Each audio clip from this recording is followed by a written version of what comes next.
Y nosotros seguimos cogiendo mientras que hablamos. Muy bien. Vamos entonces ahora a continuar, pero vamos a hablar entonces para hacer como un pequeño marco a lo que se va a ver en la casa del reverendo Ricardo Betancourt, que es el bosquejo de fe. ¿Bien?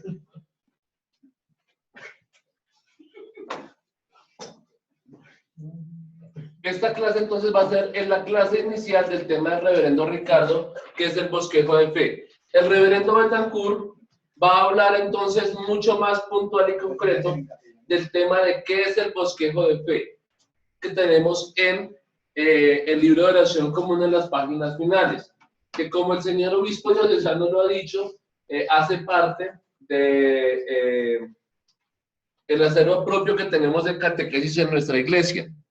Pero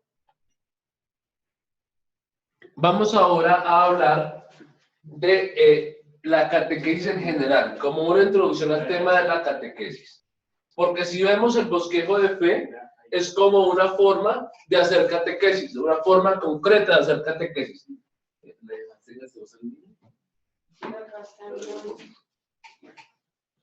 Bueno, entonces, bien, la catequesis no se entiende por sí sola como un elemento alejado de la práctica de la iglesia. Para entender la catequesis hay que hablar de una cosa muy importante, que es el proceso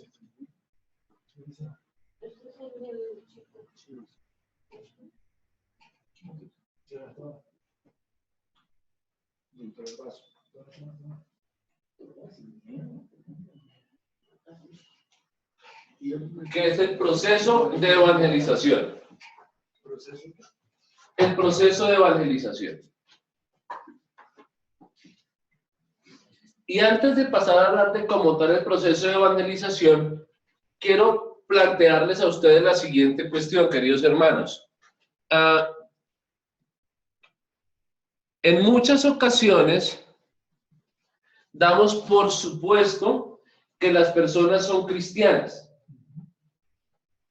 Damos por supuesto. Y para dar paso a la siguiente parte de la reflexión, quiero contarles un chiste, que los que ya están por ahí ya me lo han escuchado. Llegó un curita y fue nombrado por el obispo en un pueblo. Y llegó el curita a ese pueblo, fue el obispo, lo posesionó, y se fue el obispo. Y el curita arreglando la iglesia, duró viendo 8 días y empezó a ver murciélagos en el techo de la iglesia. Y murciélagos, ese arreglado de popó de murciélago por todo lado.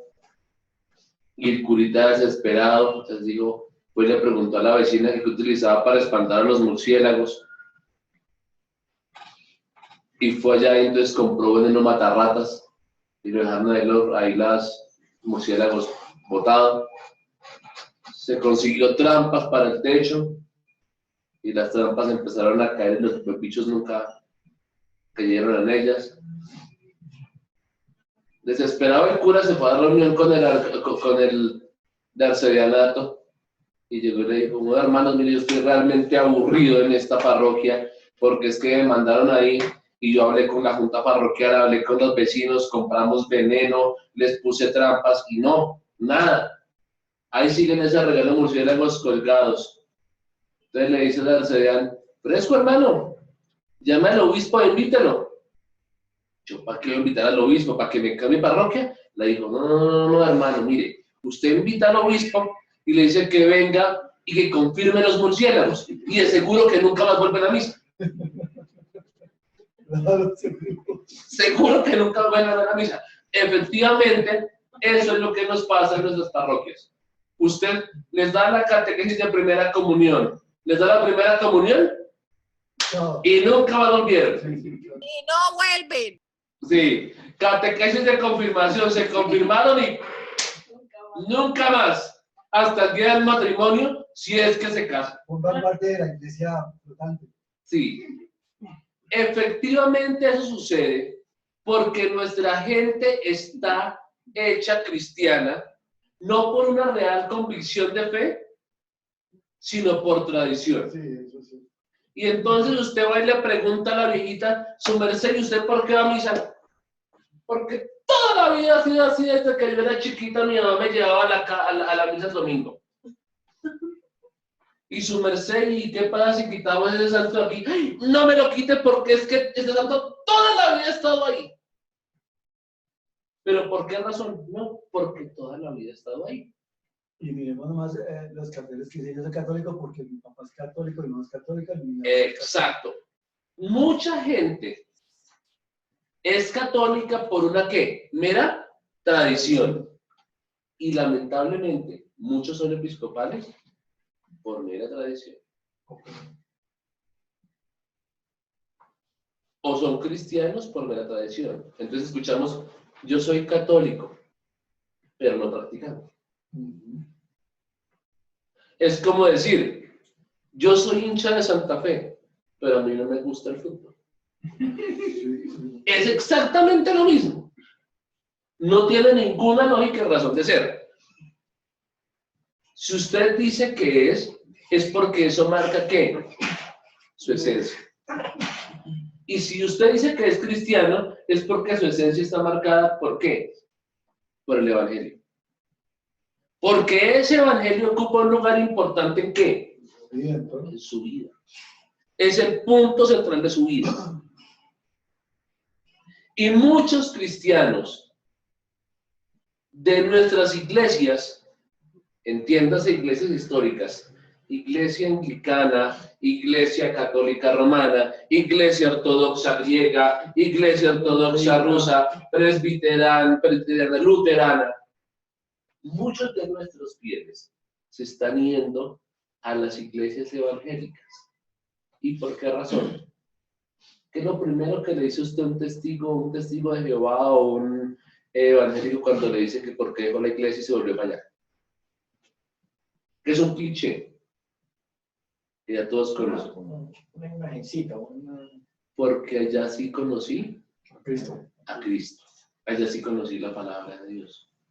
Lo que digo, lo que hace falta Ser primitivos otra vez. Exacto. predicar. Nosotros creemos que es solamente suficiente con llegar y decirle a la gente, ¿usted va a hacer la primera comunión? Bueno, la primera comunión es un sacramento que tenemos en la iglesia para participar por primera vez del cuerpo y la sangre de Cristo. Y entonces es suficiente con que usted venga y se aprenda el bosquejo de fe, aprendas el credo, el Padre Nuestro y ya. Con eso es suficiente. Pero la gente se le ha explicado por qué es cristiano. ¿Se le ha llamado a la conversión? Creo que es lo que menos hacemos. Lo que hacemos es compartir un reguero de contenidos teóricos y de que el libro de oración común dice, y de que el Padre Nuestro, y de que el credo, y de que ya lo último de la catequesis de primera comunión, usted va a pasar ese día de la primera comunión, se va a vestir con un vestidito muy bonito de paño bien bonito, se va a poner una cintica blanca aquí en el hombro, y entonces va a pasar y el Padre le va a decir, cuerpo de Cristo, y usted que responde, amén, y saca usted la lengua, y entonces el cura se la pone en la lengua y ya se acabó. O pone usted la mano aquí y luego usted pasa y comulga a este lado.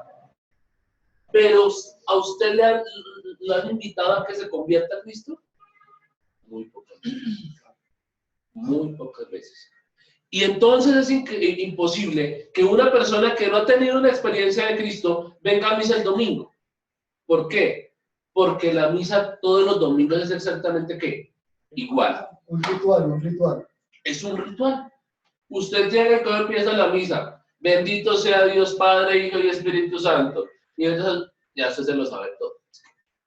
Y tenemos que parecernos más a la iglesia católica. Ah, claro. Entonces, si le da a la iglesia romana, le da 7 vueltas al altar, nosotros le damos 8 para ser más. Exacto, sí. Entonces, nos preocupamos por cosas accesorias sin ir a la esencia. Y mucha gente se cansa de ir a nuestras iglesias porque siempre ven exactamente qué es lo único que en ocasiones en las parroquias cambia. La lectura del Evangelio. Los que la escuchan. Los colores litúrgicos. Ay, ¿por qué el cura se vistió morado hoy? Hace 8 días estaba verde. Y entonces le contestó a la señora, claro, mija, es que hoy amaneció de mal genio. O no, supieron que el cura era casado y entonces ya salieron disparados. Sí, Todo es igual. exacto. Todo es igual. Entonces es porque precisamente a la gente no se le ha llevado a un proceso de ¿qué? De conocer a Dios. ¿Un proceso de qué? De evangelización, de conversión. Olvidamos la esencia primordial. Olvidamos la esencia y nos quedamos ¿con qué? Con la tradición. Entonces, ¿por qué en nuestra parroquia vamos a poner el sagrario? Porque toda la vida he estado ahí. ¿O por qué no podemos poner un sagrario? Porque nunca he estado ahí. ¿Por qué en nuestra iglesia utilizamos el libro de oración común? Porque toda la vida he estado ahí. Pero porque usted realmente conciba que esto es algo fundamental en su vida y que es la forma en que usted vive su fe, muy lejos de eso. Eso requiere que el primer paso para que haya esto, para que usted vaya a una catequesis, a dar unos contenidos de fe, es que la persona que Estoy convencida. esté convertida, tenga fe. Si no hay fe, Ay, no. ¿para qué hace catequesis? Es una broma. Sí, ¿Para qué hace catequesis? sí, eso es cierto. ¿Para qué? Yo digo que la primera pregunta que se le debe tener a los niños cuando se va a hacer la primera comunión es: ¿quieren hacerlo? No lo hagan por eso, háganlo Exacto. por corazón. Exacto, es que es Corazón, esa es la diferente. primera palabra. Entonces, ¿qué es lo primero? ¿Cuál es el primer paso del proceso de evangelización? Y podríamos volver entonces ahí a lo que ya leímos hoy en el texto de la sesión anterior, el Evangelio de Lucas. Pero ustedes ya me han escuchado esta palabreja antes, por eso no me retomo a eso.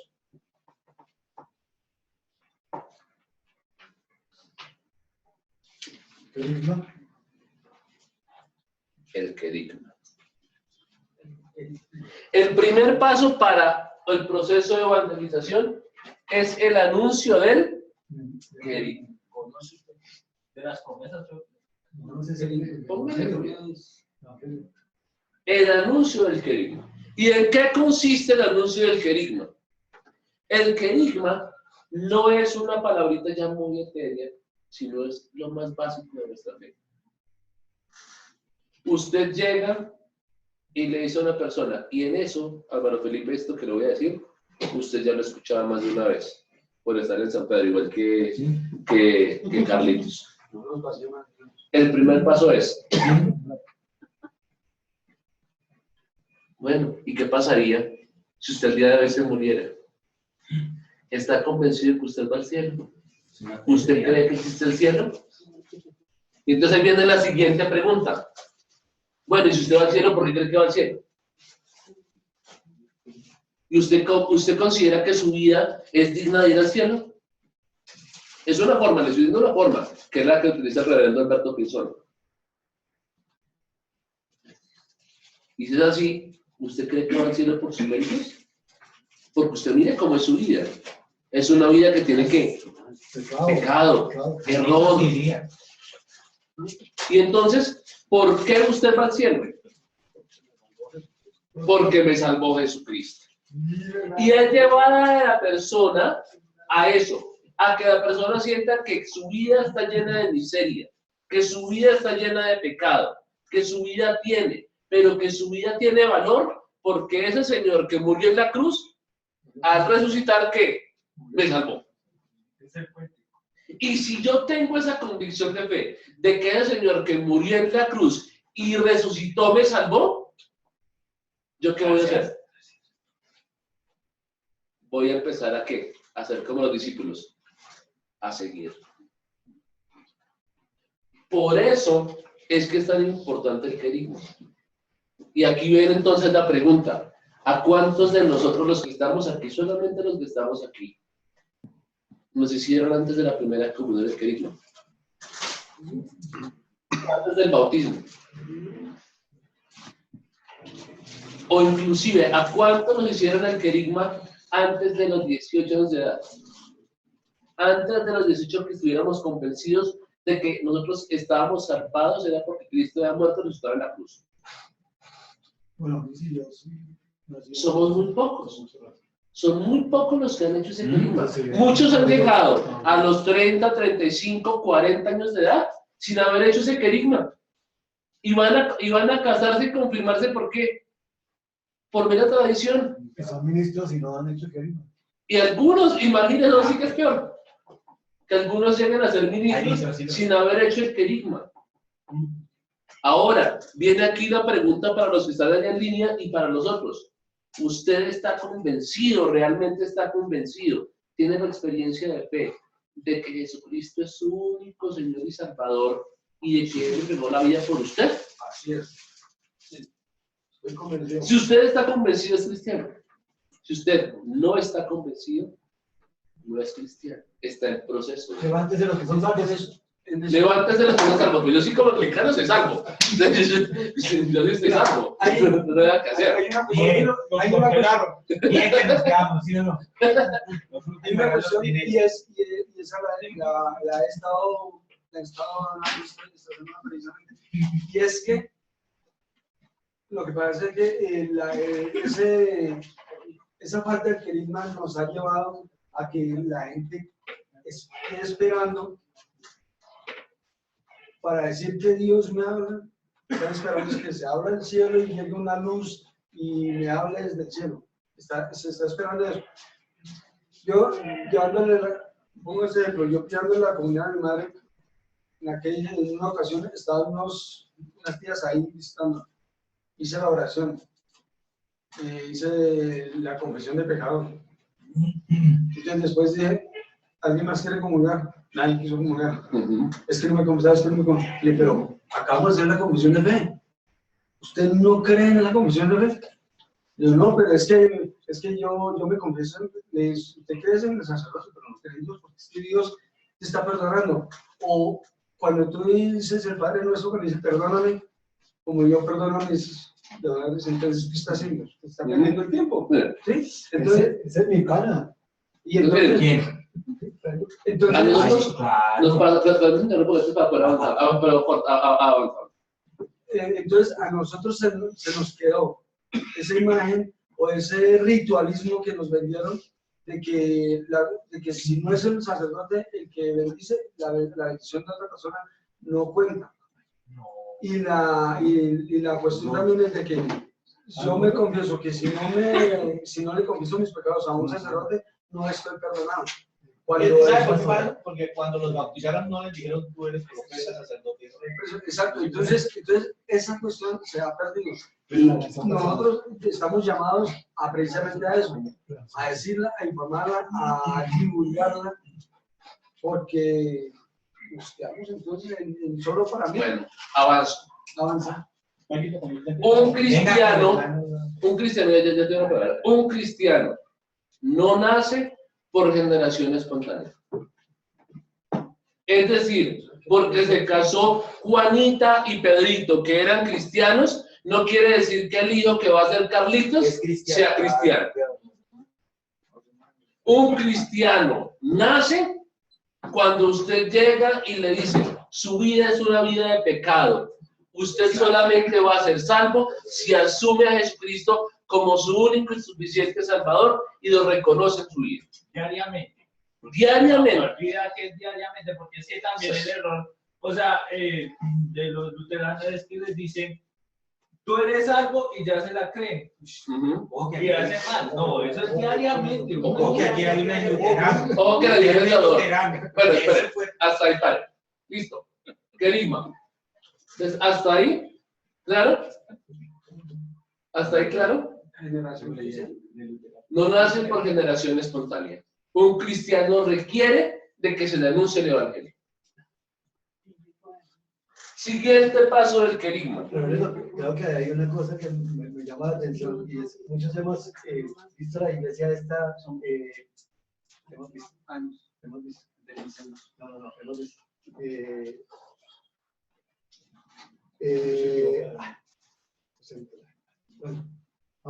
Aposento, este que está en una de las iglesias más aposento, sí, creo que es aposento, que se casan solamente entre ellos, no es permitido que se casen con otra persona. ¿Sí? Amish. Sí. Pero eso está bueno, sigamos. El siguiente paso, después del querigma, porque para que avancemos rápido, porque si no nos llega a la 1 no hemos avanzado. El siguiente paso, después de que yo me sea anunciado el evangelio, ahí sí viene el proceso de catequesis. ¿Por qué? Porque a usted le anuncian el evangelio. Y luego de que le anuncian el evangelio, usted tiene que llegar a la convicción de que sí, quiero recibir a Jesucristo como mi único y suficiente Salvador. Lo acepto y me entrego a Él. Pero en nuestro contexto eclesial, esa aceptación incluye también la aceptación de otro tipo de cosas, que ya están dadas en ¿dónde? En el libro de oración común y en el caso particular el bosquejo de la fe, artículos de la religión y todo lo demás. El mismo credo. ¿Por qué? Hay algunas personas que creen en Jesucristo y que lo reconocen como su único y suficiente Salvador y no tienen la misma experiencia de fe ni asumen la misma fe que tenemos nosotros. Entonces ahí sí se requiere la catequesis. La catequesis va a dar contenidos puntuales de esa fe. Esa es una estructura anglicana, que es la catequesis, eso es lo que tenemos. Contenidos. Ahí usted va a dar los contenidos. El grueso de la fe de la iglesia. El grueso de la fe de la iglesia. Usted va a ver el credo, porque creemos en Dios Padre, Dios Hijo, Dios Espíritu. Ahí va a dar el grueso. Y estos dos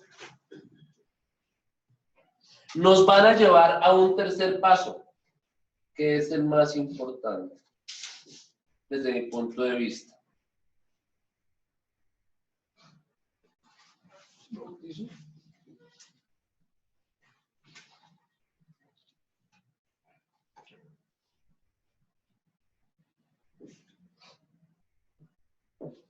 Bautismo y comunidad.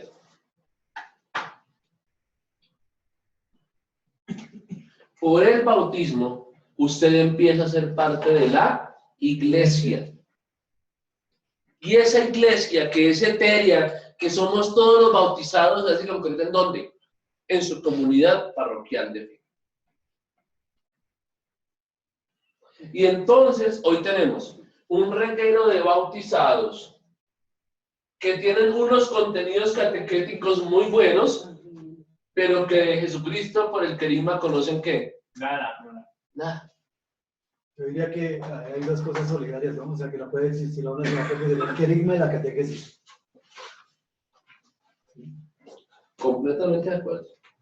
Usted va a anunciar el evangelio y cuando la persona está convencida de su fe en Cristo, le anuncia por medio de la catequesis los contenidos de esa fe. Y esas dos cosas lo van a llevar a decir, sí, creo en Cristo como cree la iglesia y por eso me bautizo.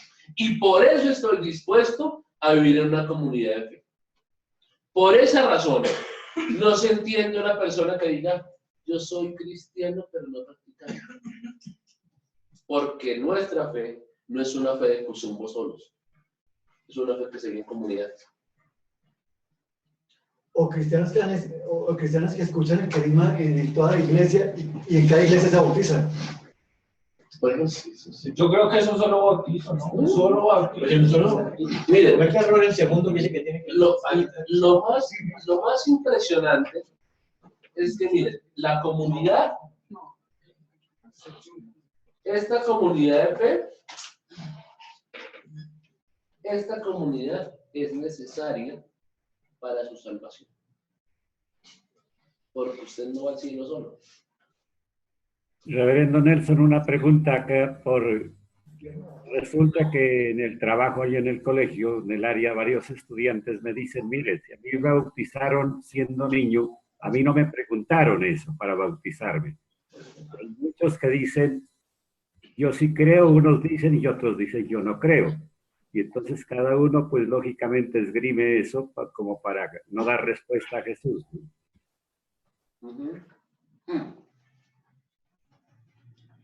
La práctica de la iglesia fue errónea a razón de la Edad Media.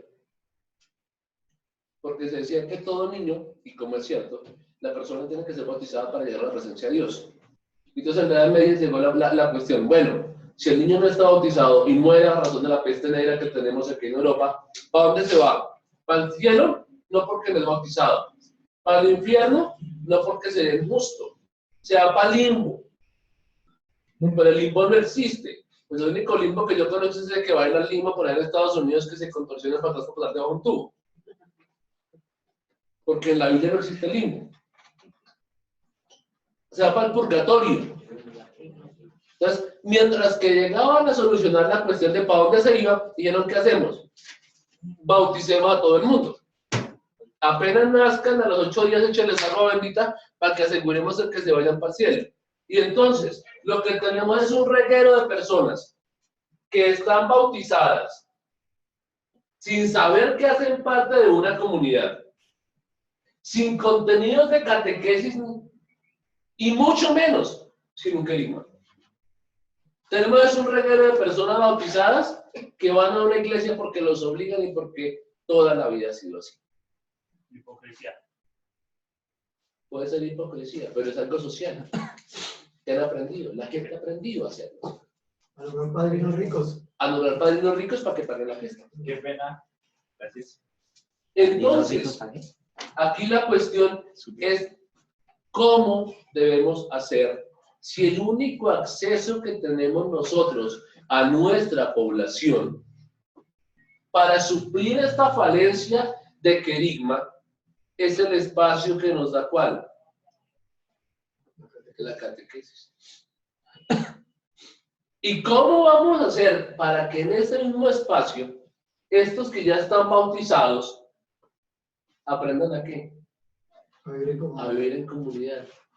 Y que vean que es necesario vivir su fe en comunidad.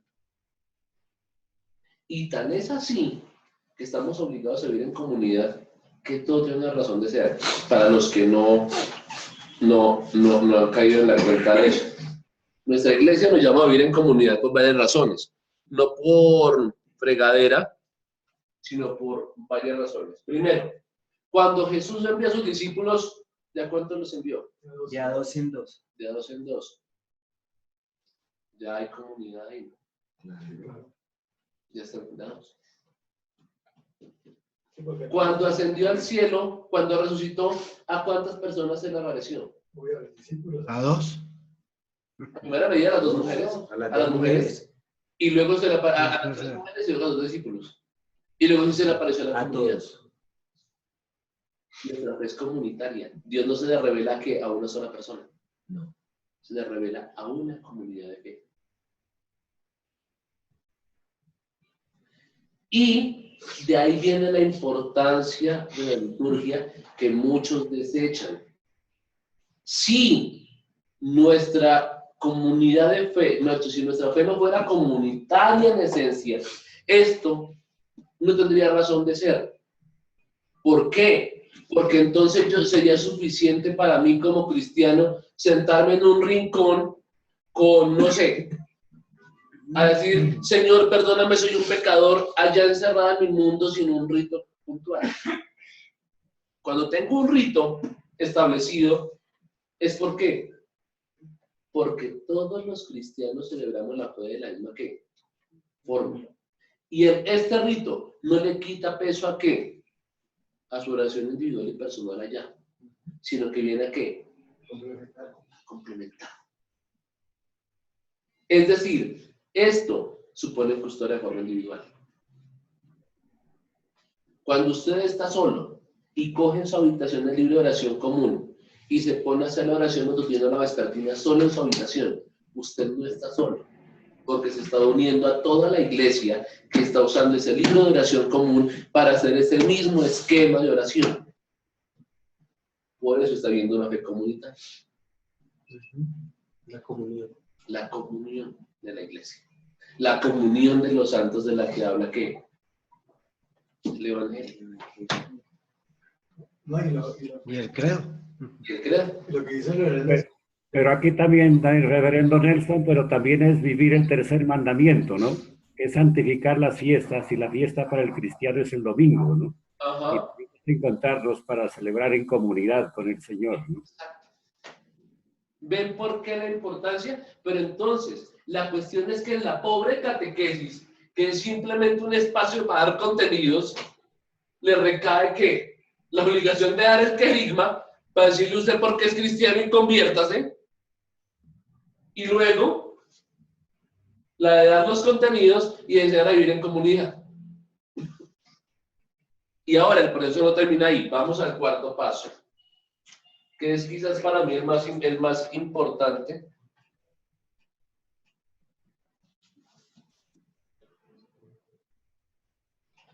Aquí hablamos de una conversión. Cuando ustedes hablan aquí de querigma, el querigma supone la conversión, ¿sí? El querigma supone la conversión porque usted reconoce a Jesucristo como su único y suficiente Salvador y tiene que asumir eso en su vida, ¿sí? El querigma asume, aunque obviamente no hay personas, no toda persona a la que se denuncia el querigma se convierte. exacto. Pero un querigma, el que denunció el querigma, salvamos el paz. sí. El querigma supone la conversión, pero aquí viene el cuarto paso que es la conversión permanente.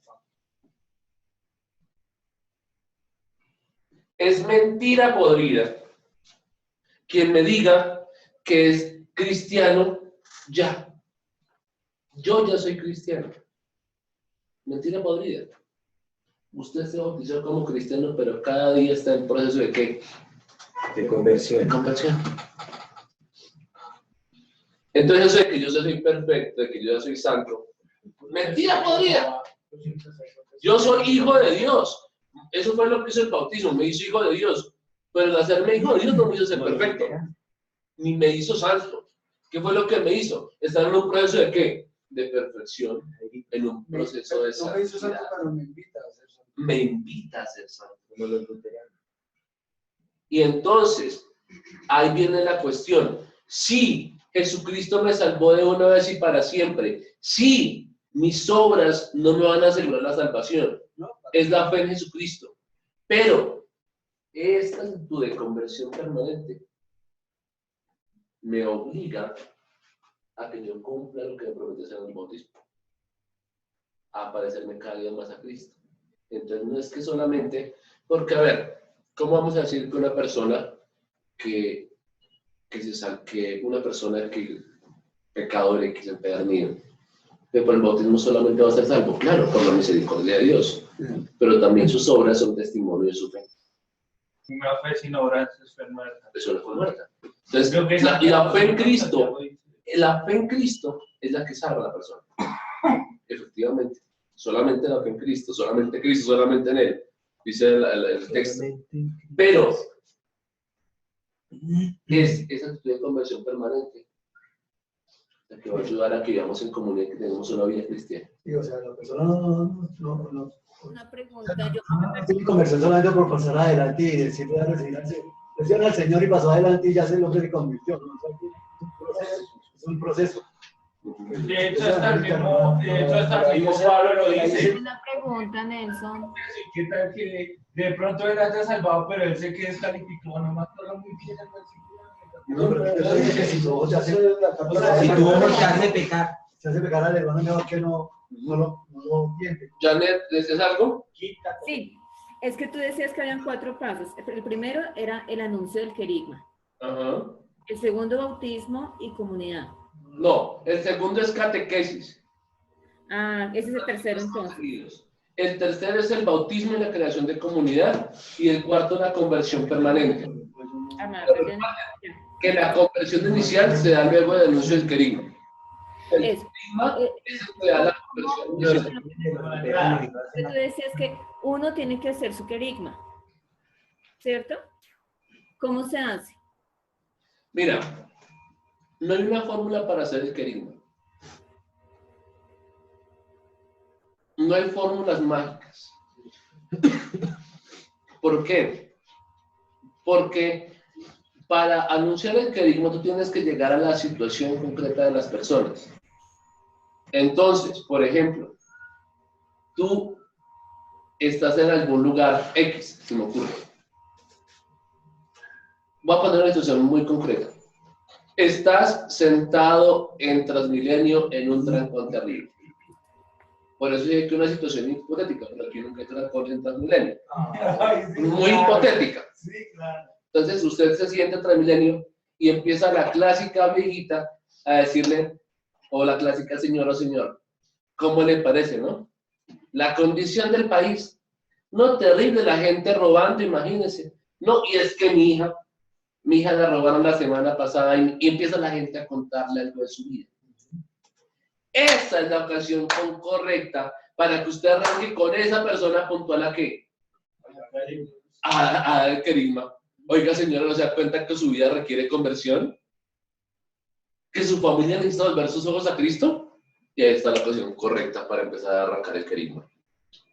Decir que su vida va a cambiar solamente si reconoce a Jesucristo como su único y suficiente Salvador. Es una ocasión concreta.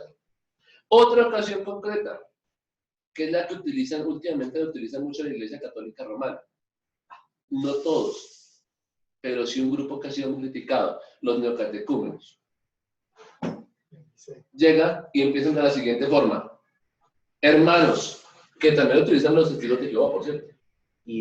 Es, hermano, yo me casé con mi esposa hace tantos años. Y un día escuché esta catequesis que hoy estás tú escuchando. Y un tipo se paró enfrente a mí a decirme, hermano, mi vida cambió desde que yo empecé a acercarme acá.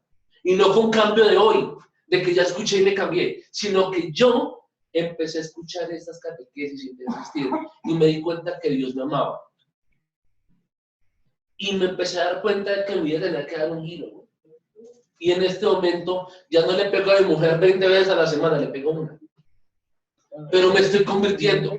¿Ven? Es otra forma. Es el testimonio personal de una persona el que llama a otro a la conversión. Entonces, De todas formas, es la vida del otro mismo que me sirve como excusa, o mi vida que se pone como ejemplo para anunciar. ¿Ven? No lo de uno, digamos, en Trinity, lo primero que le preguntan a uno es mande manden 10 hojas su conversión, o sea que ¿cómo es el proceso de conversión? Sí, ¿cómo es el proceso de conversión? Sí. Entonces eso es lo más importante. ¿Alguien más tiene algo que decir por internet? Entonces sería el hacer el querigma, sino tener la convicción de vivirlo. ¿Me repites, por favor? Entonces no sería, como decían al principio, de que yo tengo que hacer mi querigma, sino más bien tener la convicción de vivirlo. Exactamente, Jairito. Sí, hay que vivirlo, pero para eso hay que conocerlo. O sea, exacto, a eso me refería. No puedo vivir algo que no conozco. Exacto, para que tú te hagas cristiano es porque otro cristiano te lo anunció a ti. Hay muy pocas personas que han hecho un cambio diferente, que es, por ejemplo, que han recibido catequesis y que esta catequesis fue tan extremadamente buena que luego una experiencia de vida extremadamente fuerte, como un accidente de tránsito, como una enfermedad, como alguna cosa, los llevó a retomar su fe y ahí él por su propia cuenta descubrió la experiencia de fe. De Cristo me amaba y tenía en mi vida razón si yo me convertía a él. Muy pocos casos, pero el común de los casos es que llegó alguien, le anunció el evangelio, dijo que su vida podía cambiar y ¡pum! Arrancó el cambio. Y yo les voy a contar una experiencia muy puntual y muy bonita para concluir. Yo estuve algún tiempo vinculado al camino de la catecúmena, no por catecúmeno, porque nunca fui una catecúmena, pero sí por cuando estaba en el seminario. Y encontré que los papás le hacen a sus hijos el anuncio carismático. Hay una parte de la vigilia pascual en la cual ellos le hacen como una parte que es muy judía, que es la de, le cantan a los niños, ¿por qué esta noche es diferente de todas las otras noches? Porque la vigilia la hacen en la noche Dice, ¿por qué esta noche no fuimos a la cama juntos? ¿Por qué no hemos comido hoy? Y entonces los papás le responden con su ejemplo de vida a los niños de por qué están ellos ahí en la vigilia pascual. Y el papá llegó y le respondió a sus hijos, le dijo, yo te quiero responder a ti, porque yo estoy acá. Porque hace 25 años yo estaba acá en mi primera vigilia pascual con tu mamá. Y yo era una persona que tomaba trago, que frecuentemente recurría a prostitución, a prostitutas. Y una noche como estas, yo encontré a Dios.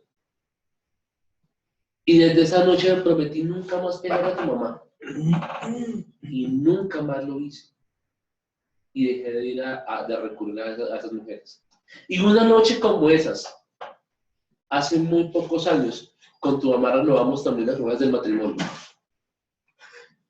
Y también estoy acá, porque esa es la primera Pascua que vivimos sin tu mamá que se murió el año pasado.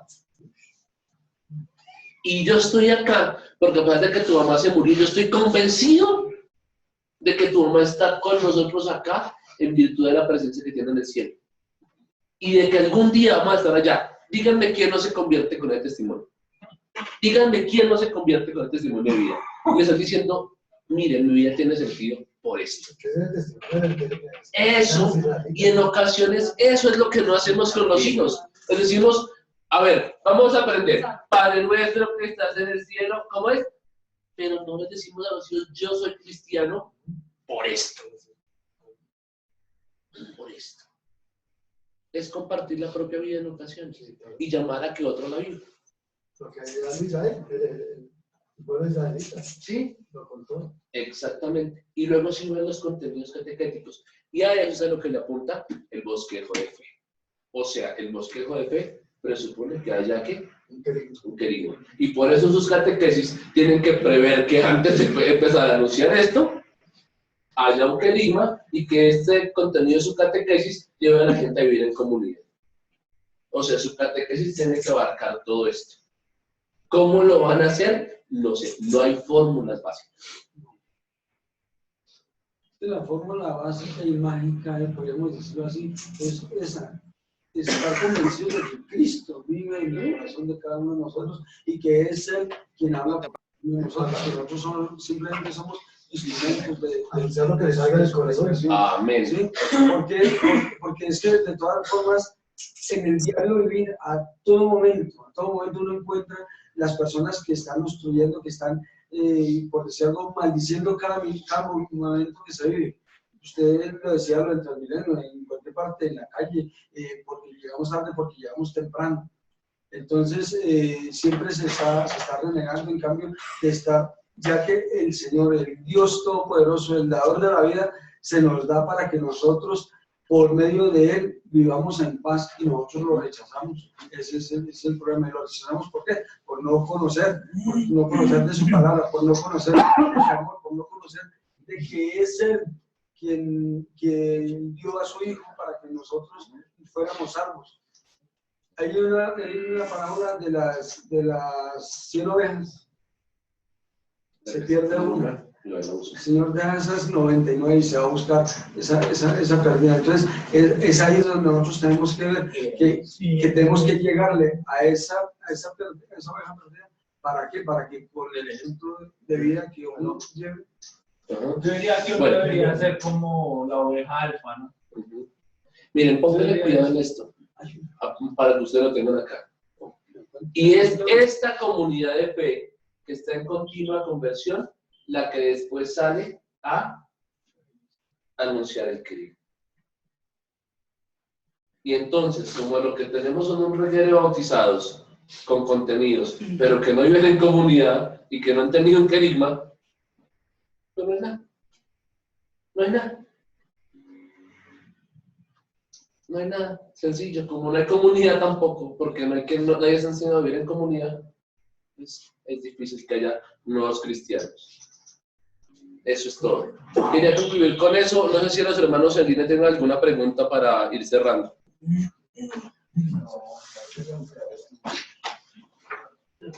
Pasó, Jairito, pasó, Jairito. Lo tocó el Muy bien. Pues entonces para concluir, ¿qué hagamos entonces? Nos pongamos de pie para concluir con la oración. ¿Qué más?